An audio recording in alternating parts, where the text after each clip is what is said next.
Oke guys, Bismillahirrahmanirrahim.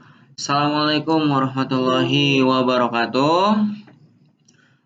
Selamat malam kawan-kawan Cerebro Historia yang sudah hadir di segmen pada malam ini. Bukan kembali lagi sih, lebih tepatnya ini adalah pertama kali kita konten lah ya, kayak anak-anak milenial sekarang gitu ya Bang ya. Yang dimana hari ini kita akan membawa sebuah materi yang kalau buat saya ini materi sebenarnya sudah ada dan umum, tapi ini lebih ke arah lebih mendalam lagi. Kita kupas kayak kentang sampai jadi kentang, bos. Malam ini kita akan membahas tentang sebenarnya lebih ke arah ekonomi ya. Jadi di masa VOC ini bagaimana sih kehidupan perekonomiannya, terus sedikit kita sentuh. Oke, lanjut ya. Jadi kita akan membahas tentang sedikit menyentuh ke arah politik ya. Selain tadi gimana keadaan ekonomi Indonesia atau Nusantara lah kita bilang di masa VOC. Oke, malam ini kita kedatangan kalau kita bilang gue star atau bintang tamu. Dia adalah founder dari Cerebro Historia.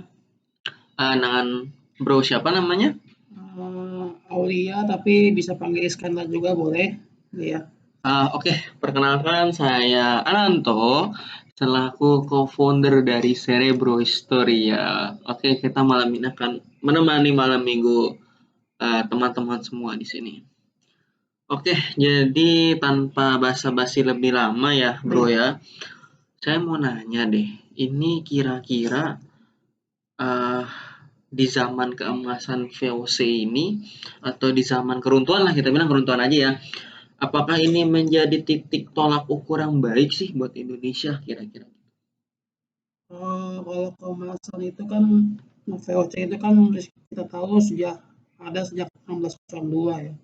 Tepatnya pada 20 Maret 1602. Jadi abad ke-17 ya. Jadi ketika abad ke-17 awal itu ketika para pedagang Belanda ya berusaha untuk untuk menjalin suatu komunitas atau suatu organisasi yang menyatukan mereka. Nah, mereka berinisiatif dipelopori oleh sekretaris dari yang mulia dari penguasa Belanda saat itu, yaitu Johan van der Barneveld. Dia mengusulkan bahwa kita harus membentuk suatu persekutuan dagang untuk di Asia untuk melawan para Portugis ya, Spanyol, Inggris juga yang sudah lebih dahulu datang ke sana. Mereka akhirnya membentuk sebuah persekutuan yang bernama VOC atau yang berbahasa Indonesia itu namanya Persekutuan Dagang Hindia Timur ya. Verenigde Oost-Indisch Company, yaitu bahasa Belandanya ya, seperti itu. Jadi ketika mereka berusaha untuk merebut ya, mereka datang itu bukan sekedar dagang. Kalau mereka dagang itu kan kalau kita analogikan misalnya saya sama Nanto berdagang, misal saya itu pembeli, Nanto adalah penjual. Jadi saudara Nanto ini menjual rempah-rempah ke saya sebagai pembeli dari jauh, misalkan dari Eropa, membeli ke Nanto, itu memang berdagang. Mereka bukan sekedar berdagang, tapi berusaha menjadikan Nanto itu adalah penjual yang hanya menjual kepada kita gitu loh, monopoli gitu. Jadi ya. Jadi istilah katanya saya ini adalah penjual ya tadi ya. Penjual yang diprioritaskan, jadi nggak usah banyak tangan kali gitu ya kira-kira ya. Betul, jadi dengan mengurangi banyak tangan berarti keuntungan akan semakin berlipat ganda. I see. Jadi kita nggak perlu bayar orang lagi lebih banyak ya. Betul, kalau kita masih tahu itu dulu, ini singkat ya sebagai pendahuluan, ketika orang Eropa dulu berdagang, kita ambil saja Portugis ya. Portugis itu dia awalnya kita berdagang dari Malaka ya, India dulu baru Malaka.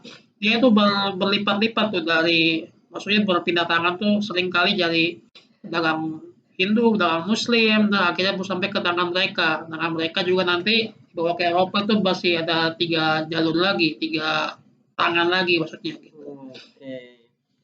Jadi di sini kita melihat ya bahwa sebenarnya Indonesia ini merupakan, kalau ini menurut analisis saya juga ya, bagian poros dari perdagangan ya di masa abad-abad ke-17 ini ya Gan ya. Nah, jadi gimana sih Gan ya kira-kira keadaan ekonomi kita di zaman VOC ini gimana sih gitu Gan? Pada saat VOC datang tentunya kita penguasa ya. Jadi setiap kerajaan pertama pada saat itu ada Aceh ya di ujung Sumatera tuh sekarang Mengro Aceh Darussalam ya. Iya. Dan di ujung Pulau Jawa ujung barat itu Provinsi Banten. Iya, sekarang Kerajaan Banten dulu namanya ya. Di dulu namanya Sultan Hasanuddin. Ya. Itu sangat berkuasa sekali dalam mengatur, bukan sekedar berdagang, tapi mengatur perdagangan di Nusantara saat itu. Gitu. Jadi orang-orang Belanda ya baik dan Belanda baik Portugis Spanyol itu mereka berdagang mencari restu kedua kerajaan itu terutama, bukan berarti tidak ada kerajaan lain ya, tapi memang dua kerajaan itu sangat berpengaruh di Nusantara. Mungkin kalau kita bilang itu lebih yang lebih mendominasi ya di saat itu ya Gan. Mendominasi, bahkan ada pelabuhan Banten itu boleh dibilang transitnya internasional saat itu. Transitnya itu tuh Gan. Bisa kalian pahami. Jadi dulu bangsa kita adalah bangsa yang memiliki martabat yang sangat tinggi. Dan bahkan bangsa kita menjadi porosnya perdagangan internasional. Mungkin yang kedua atau yang ketiga setelah Konstantinopel ya kira-kira ya. Buktinya apa ketika saya bilang seperti ini? Ketika Konstantinopel berhasil dikuasai, yang artinya ketika sudah dikuasai, jalan berdagang ke arah sana sudah terblokat, pasti. Nah, di sini orang-orang Eropa mencarinya kemana setelah Konstantinopel? Indonesia. Nah, berarti kan di sini bisa dibuktikan bahwa Indonesia ini adalah sebuah negara atau sebuah kerajaan atau sebuah wilayah lah kita bilang yang menjadi sebuah poros yang bahkan diperhitungkan saat itu. Tetapi seribu sayang ternyata malah dimanfaatkan oleh orang-orang Eropa untuk memenuhi hasrat dan nafsu mereka yang sebenarnya kita sebagai manusia ya bro ya, nafsu itu nggak pernah bisa kita bikin kenyang, nggak ada habisnya. Nafsu itu kita nggak bisa bikin nafsu itu kenyang, nggak bisa. Pasti ketika kita mendapatkan satu, ingin lagi yang lain, sampai kepalamu botak atau sampai tahu jarum pentul yang kecil lubangnya sampai onta masuk ke situ. Apa perumpamaan seperti itu? Artinya apa coba? Artinya istilahnya ya mungkin terlalu hal-hal yang istilahnya tidak mungkin dipaksa jadi mungkin. Nah, betul itu guys. Jadi itu nggak akan mungkin terjadi masalahnya. Udah tahu jarum pentul lubangnya kecil dimasukin unta, nggak mungkin itu terjadi. Nah oke. Kita lanjut nih segmen selanjutnya ya bro ya. Kira-kira sesudah VOC ini mendominasi di Nusantara ya bro ya. Kira-kira dampaknya apa sih? Atau kita bisa mungkin tanya positif dan negatif adanya VOC di Indonesia. Jadi saya tadi baru kepikiran juga nih sedikit ya sebelum saya masuk ke pembahasan bahwa Indonesia ini Nusantara pada saat itu Itu sebetulnya studi kasusnya itu sama seperti Italia abad yang sama. Oh, kenapa tuh Gan? Karena Italia itu kan sama-sama punya kota pedagang, negara-negara pedagang. Jadi pada saat itu Italia juga sama seperti kita punya setiap wilayah punya raja, punya penguasa, ya atau istilahnya duk ya, duk tuh Duke. ya. Itu sama seperti di Indonesia juga, tapi mereka lemah dalam segi politik. Sama seperti di Indonesia juga lemah dalam segi politik.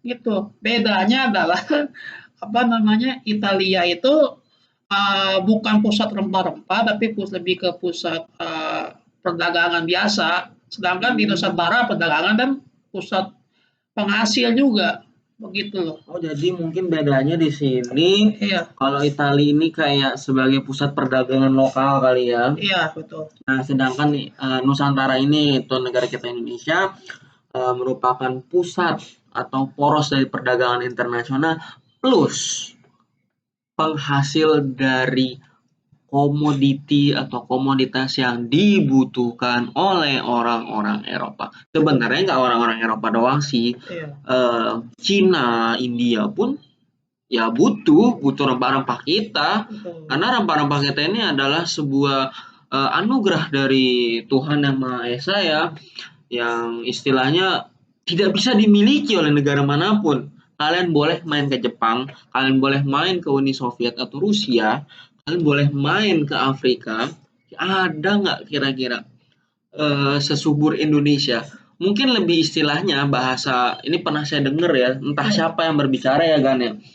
Di Indonesia itu engkau lempar satu biji ke tanah akan numbuh apapun itu bijinya. Wah, itu sebuah kiasan yang sangat Betul.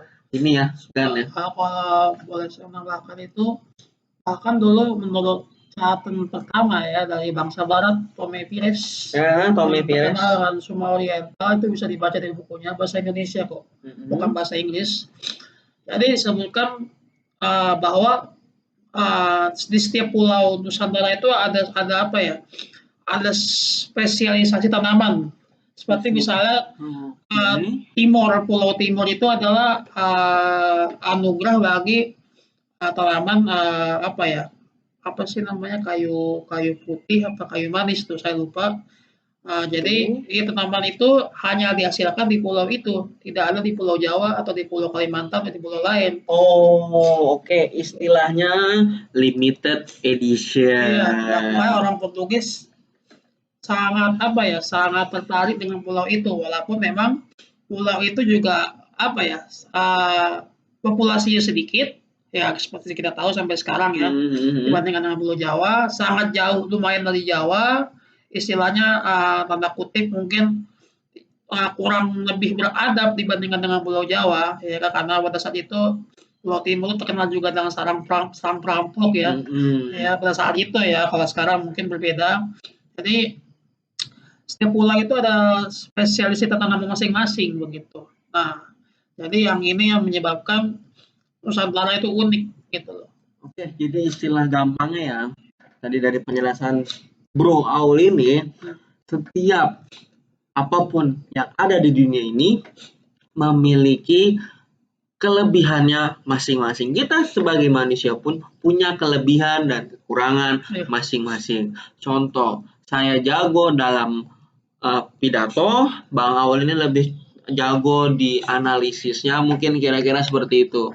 Jadi tadi yang dibahas oleh Bang Aul ini atau Bro Aul ini itu misalkan tadi istilahnya Timor adalah sarangnya perampok, itu adalah di zaman dulu sebelum mengenalnya pendidikan, sebelum mengenalnya sistem perekonomian yang lebih teratur, terus belum juga mengenal sistem administrasi pemerintahan yang lebih teratur.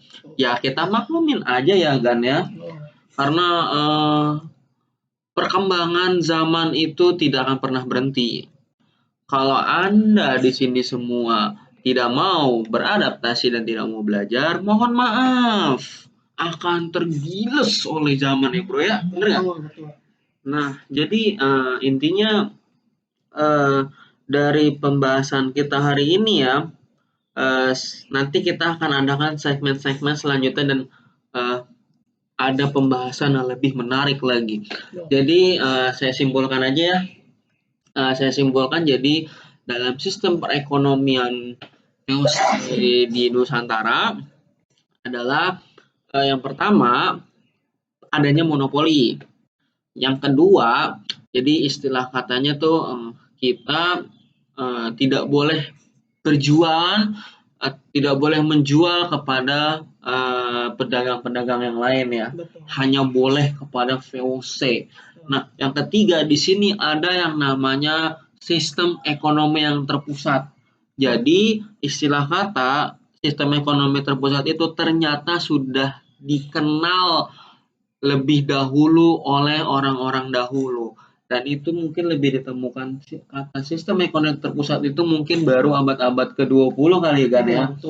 Nah, jadi sebenarnya pada prakteknya VOC ini juga mengandalkan nama sistem ekonomi terpusat. Apa yang terpusatnya? Satu, kita boleh menanam yang ditentukan oleh VOC saja. Yang kedua, kita tidak boleh menjual selain kepada VOC. Yang ketiga, telah terjadi yang namanya apa ya bro istilahnya tuh dikendalikan. Jadi kita itu harus nurut sama seperti ya apa ya istilahnya ya. Yang punya duit lah istilahnya. Iya. Jadi kira-kira seperti itu ya kan. Ini adalah konten perdana kami. Mohon disupport kami dan jangan lupa tentunya nanti subscribe channel Cerebro Historia, dan nanti ada juga segmen selanjutnya juga nanti kita akan membahas materi yang yang lebih menarik lagi ya Gan ya. Ya lebih menarik lagi ya. Jadi mohon disupport, mohon didoakan supaya kedepannya kita bisa berkonten yang lebih baik lagi ke depannya.